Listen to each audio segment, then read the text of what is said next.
ಸಾಮಾಜಿಕವಾಗಿ ಶೈಕ್ಷಣಿಕವಾಗಿ ಸಮುದಾಯವನ್ನ ಅಭಿವೃದ್ಧಿಪಡಿಸುವಂತ ಸಲುವಾಗಿ ಸಮತಾ ಸೈನಿಕ ದಳವು ರಾಜ್ಯ ಪದಾಧಿಕಾರಿಗಳ ಸಭೆಯನ್ನ ಹಮ್ಮಿಕೊಂಡಿದ್ರು.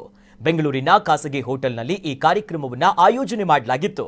ಈ ವೇಳೆ ಜೆಸಿ ವೆಂಕಟರಮಣಪ್ಪ ಅಧ್ಯಕ್ಷತೆಯನ್ನು ವಹಿಸಿದ್ರು. ರಾಷ್ಟ್ರೀಯ ಅಧ್ಯಕ್ಷ ಮಾರ್ಷಲ್ ಅಶೋಕ್ ಕನ್ನಡೆ, ಉಪಾಧ್ಯಕ್ಷರಾಗಿರುವಂತಹ ಶ್ಯಾಮ್ ಮನೋಹರ್ ಸೇರಿದಂತೆ ರಾಷ್ಟ್ರೀಯ ಅಧ್ಯಕ್ಷ ಮಾರ್ಷಲ್ ಅಶೋಕ್ ಕನ್ನಡೆ, ಉಪಾಧ್ಯಕ್ಷರಾಗಿರುವಂತಹ ಶ್ಯಾಮ್ ಮನೋಹರ್, ರಾಷ್ಟ್ರೀಯ ಸಮಿತಿಯ ಸದಸ್ಯ ರವೀಂದರ್ ಬೌದ್ಧ ನಾಗ್ ಸೇರಿ ವಿವಿಧ ಜಿಲ್ಲೆಯಿಂದ ಸಮತಾ ಸೈನಿಕ ದಳದ ಸದಸ್ಯರು ಭಾಗಿಯಾಗಿದ್ದರು. ಈ ವೇಳೆ ಡಾಕ್ಟರ್ ಬಿಆರ್ ಅಂಬೇಡ್ಕರ್ ಅವರ ಭಾವಚಿತ್ರಕ್ಕೆ ಪುಷ್ಪ ನಮನವನ್ನ ಸಲ್ಲಿಸಲಾಯಿತು. ಬಳಿಕ ವಿವಿಧ ಜಿಲ್ಲೆಗಳಿಂದ ಆಗಮಿಸಿದಂತ ಸದಸ್ಯರು ತಮ್ಮ ತಮ್ಮ ಅಭಿಪ್ರಾಯಗಳನ್ನು ವ್ಯಕ್ತಪಡಿಸಿದರು. ಕೆಲವರು ಸೈನಿಕ ದಳ ಕಾರ್ಯದ ಬಗ್ಗೆ ಮಾತನಾಡಿದರು.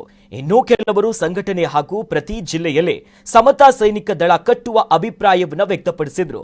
ನಂತರ ಅಭಿಪ್ರಾಯಗಳನ್ನು ಸಂಗ್ರಹಿಸಿ ರಾಷ್ಟ್ರೀಯ ಅಧ್ಯಕ್ಷರು ನೂತನ ಪದಾಧಿಕಾರಿಗಳನ್ನ ಆಯ್ಕೆ ಮಾಡಿದ್ರು. ಸಮತಾ ಸೈನಿಕ ದಳ ಇದರ ರಾಜ್ಯಾಧ್ಯಕ್ಷರಾಗಿ ವೆಂಕಟರಮಣಪ್ಪ ಅವರು ಆಯ್ಕೆಗೊಂಡರು.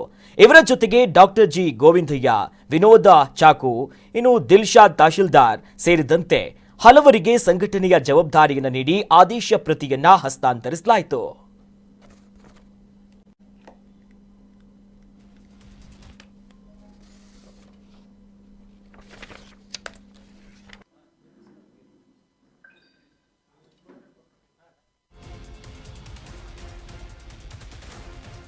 समता सैनिक दल भारत की ओर से कर्नाटक स्टेट के अंदर नई कार्यकारिणी की घोषणा की गई है। यहाँ पे अध्यक्ष, सचिव और अन्य पदाधिकारियों की नियुक्ति की है।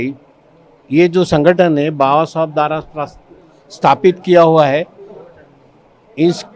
ये अभी इस वर्ष इस संगठन को 100 साल पूरे होने के जा रहे हैं और इसी शुभ मुहूर्त के ऊपर कर्नाटक स्टेट ने अपना पांव यहाँ पे, समता सैनिक दल ने अपने पांव यहाँ पे रखे हैं।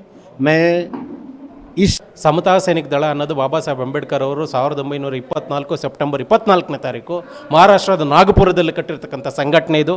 ಆ ಸಂಘಟನೆಯ ಮೂಲ ರಾಷ್ಟ್ರೀಯ ಅಧ್ಯಕ್ಷರಾಗಿರ್ತಕ್ಕಂಥ ನಮ್ಮ ಅಶೋಕ್ ಅವರು ಬಂದಿದ್ದಾರೆ. ಅವರ ನೇತೃತ್ವದಲ್ಲಿ ಇವತ್ತು ಸಭೆ ನಡೀತಾ ಇದೆ. ಮಾರ್ಷಲ್ ಅಶೋಕ್ ಕನ್ನಡೆ ಅಂತ ಹೇಳಿದ್ರೆ ಇಡೀ ದೇಶದಲ್ಲಿ ಒಂದು ಹೆಸರು ಮಾಡಿರ್ತಕ್ಕಂಥ ವ್ಯಕ್ತಿ. ಬಾಬಾ ಸಾಹೇಬ್ ಅಂಬೇಡ್ಕರ್ ಅವರ ಅದನ್ನು ಮೈಗೂಡಿಸ್ಕೊಂಡಿರ್ತಕ್ಕಂಥ ವ್ಯಕ್ತಿ, ಆಶಯಗಳನ್ನು ಮೈಗೂಡಿಸ್ಕೊಂಡಿರ್ತಕ್ಕಂಥ ವ್ಯಕ್ತಿ, ಹಿರಿಯ ಜೀವ ನಮ್ಮ ಜೊತೆ ಬಂದಿದ್ದಾರೆ. ಈಗ ಅವರ ನೇತೃತ್ವದಲ್ಲಿ ನಾವು ಇವತ್ತು ಸಮಿತಿಯನ್ನು ರಚನೆ ಮಾಡಿದ್ದೀವಿ, ರಾಜ್ಯ ಸಮಿತಿಯನ್ನು. ಇನ್ನು ಮುಂದೆ ಅವರ ನೇತೃತ್ವದಲ್ಲಿ ಇಡೀ ಕರ್ನಾಟಕ ರಾಜ್ಯದಲ್ಲಿ 31 ಜಿಲ್ಲೆಗಳಲ್ಲೂ ಸಹ ನಾವು ಕೆಲಸ ಮಾಡೋದಕ್ಕೆ ತಯಾರಾಗಿದ್ದೇವೆ.